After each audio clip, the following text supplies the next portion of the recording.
Okay, on this video, we're going to be doing 2.2 absolute value equations, and that is your worksheet 2, and I'm going to do questions 7, 8, 12, and 14 to help you with your homework, okay? Before we go into those questions, here's what I would like for you to have. I would like for you to create a little flashcard, okay? This little flashcard is to cover the 2.2 absolute value equations. In my absolute value equations, I have to remember a few things. First, I always must isolate the absolute value function first. So if there was something going on here in the front, multiplying or adding, I would have to take care of that by using PEMDAS backwards, the order of operations, to be able to isolate my absolute value. That is rule number 1. I must always isolate the absolute value. Then once the absolute value is completely isolated, then I can go ahead and use this rule. When I have an expression inside of the absolute value and it equals a number, and this number is positive, then I can take out the expressions in this rule right here. The expression will come out and it will equal that positive number. The negative 1 times the expression, that is the definition of absolute value, will equal that positive number. And A is a positive number, okay? It has to be positive from the beginning. It might become negative later after I take out. That's okay.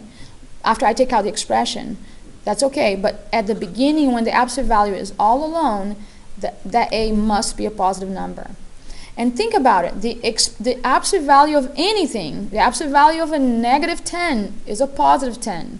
So the absolute value of anything will never equal a negative number, okay? Never. So if it ever equals a negative number, that is a no solution case, all right?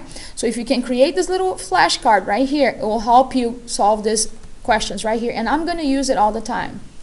So let's go ahead and solve question number 7 first. Here we go. I already have it ready to go. Here's question number 7, okay? So question number 7, we have 1/7 times the absolute value of 6 minus 3x equals 3. So when I take a look at my card over here, it says always isolate the absolute value first. So I need to get this 1/7 out of the way. The only way to get rid of a fraction like this is to multiply by the reciprocal. So I'm going to multiply by 7 over 1. If I do it on the left, I better do it on the right. So I'm multiplying by 7 over 1. We really don't need to write over 1, so just multiplying by 7. Okay?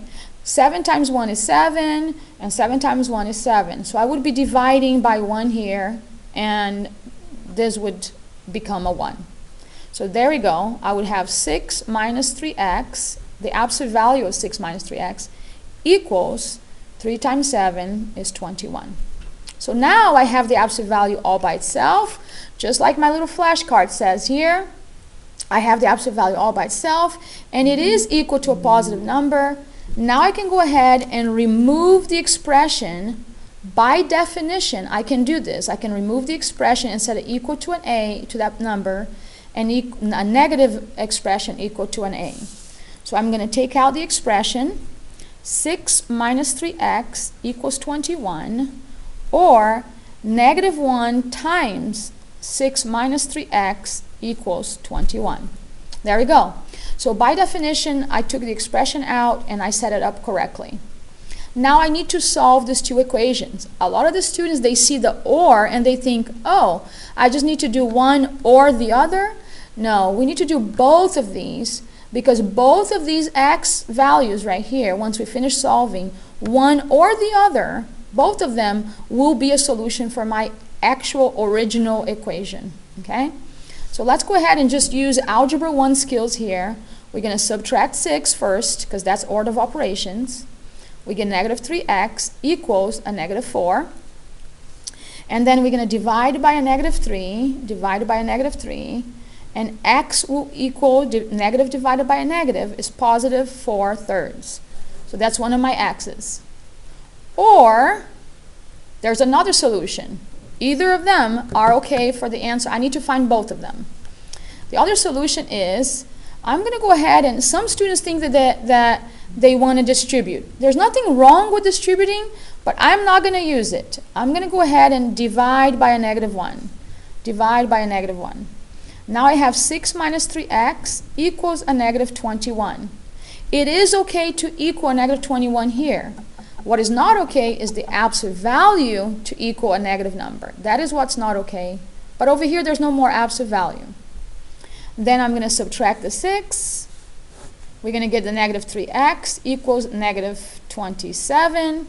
We're going to divide it by a -3. And x will equal a 9. There we go. Okay? So those are the two answers that if we plug it back into the equation, it will give us the correct answer. Okay? So that is how you solve it. Always use your little flashcard. All right, now let's take a look at the next question. We have 3 times the absolute value of 2x minus 5, and that is going to equal a 0. Okay? Now take a look at our flashcard. It says, always isolate the absolute value first before you take care of this situation here, before you can use the definition. So if I look at it, there's a 3 times the absolute value, so I'm going to divide it by 3 here and divide it by 3 here. Okay? This is going to become a 1, and I will just have the absolute value of 2x minus 5 equals 0. The nice thing about absolute value equaling 0 is, I don't need to set up 2 equations. I can if I want to, but I will definitely get the same answer twice. I would do it just to keep this consistency of the process, but you will see. I will go ahead, the absolute value is all by itself, so I'll go ahead and take that one out and set 2 equations. I will do it just to show you. So I'll have 2x minus 5 equals 0, or negative times 2x minus 5 equals 0. All I have to do is add a 5 to both sides. We'll have 2x equals 5, and then divided by 2 on both sides. We'll have the x equals 5 divided by 2. Okay, 5/2. Or, there's another answer, and I need both of them. Okay? If I divide it by a -1 here and divide it by a -1 here, we get 2x minus 5 free equals 0, which is exactly the same thing I did here. Okay, I'm going to add 5. We're going to get 2x equals 5 divided by 2, and we get x equals 5/2. So we got the same answer twice. This only happens is because I will set it equal to 0 in the beginning. Okay, right here when the absolute value was oscillated, it equals 0. There's no need to do it two times. Okay? If you do it 2 times, there's nothing wrong with it, but you just get the same answer twice. So the only answer that works here, it's one answer only. It's if I plug in 5 over 2. Okay, 2.5. If I plug in here, it will work. All right? Let's go ahead and do question number 12. I'm sorry, question number 12. I want you to work on, which is the hardest thing for students, is the step number 1. You got to work on always isolating the absolute value first. So I'm going to use my order of operations backwards. Please excuse my dear Aunt Sally. I got to work it backwards. First, I'm going to do addition or subtraction. Well, I'm going to subtract first from both sides, and I'll get 2 times 7x minus the absolute value. 2 times the absolute value of 7x minus 10 equals an 8. Now it says division or multiplication, whatever comes first. I see a division. Divided by 2, divided by 2, and 2 divided by 2 is 1. So now I have my just absolute value of x. Absolute value of 7x minus 10 equals a 4. 2 divided by 2 is a 1, is invisible right here in front. Okay? So there you go. My first step is always isolate the absolute value first. That's number 1 rule. If I don't isolate, I cannot use the rule, the definition of absolute value. Now that is all isolated, I am free to use the definition of absolute value. I can go ahead and set up my 2 little separate equations. some students try to shortcut, and that's not good. Don't shortcut your work, okay? Go ahead and take the expression out and set two separate equations. So I'll have 7x minus 10 equals 4, or the negative 1 times 7x minus 10 equals 4. All right, so there we go. And then you can go ahead and solve it for there. The reason why I put parentheses here is because I have this number in front of it multiplying it. Here I don't have anything in front of it multiplying, so I don't need parentheses. So go ahead and add 10 to both sides. Then you have 7x equals 14. When you divide it by 7 on both sides, you get that x equals 2. Beautiful. I guarantee you, if you want to check, plug in a 2 on the equation, on the original equation right here, and you will get 2 times 7 is 14, 14 minus 10 is 4, and the absolute value of 4 is 4, and 2 times 4 is 8, and 8 plus 1 is 9. It works. Okay? So I guarantee you I'm not going to spend time checking, writing if you check it, because I'm trying to create a video for you. But in class, we could work on checking. Now here, there's always the step of dividing by a negative 1, divided by a negative 1.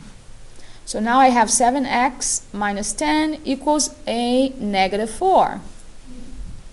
If I add the 10 and add the 10, we get 7x equals a positive 6.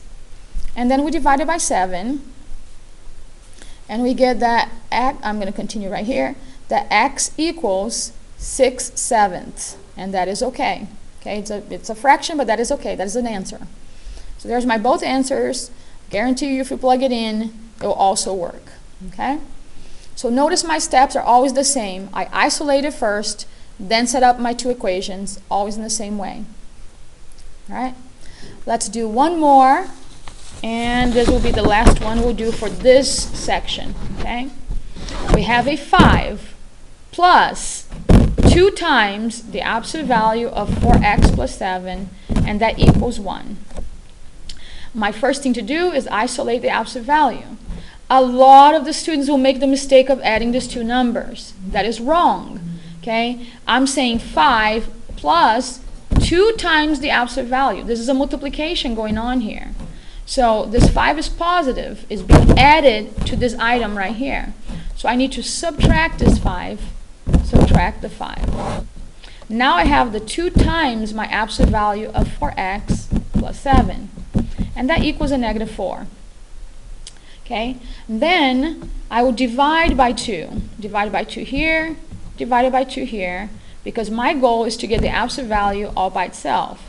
2 divided by 2 is a 1. I don't need to write that. But now I have the absolute value of 4x plus 7 equals a negative 2. The negative 4 divided by 2 is a negative 2. The absolute value of any number, I don't care what number we input it in here, will always be a positive answer. So whatever number you want to plug in for x, I don't care what number you pick, the absolute value of that will always be positive. And a positive does not equal a negative 2. There's no positive number that ever equal a negative number.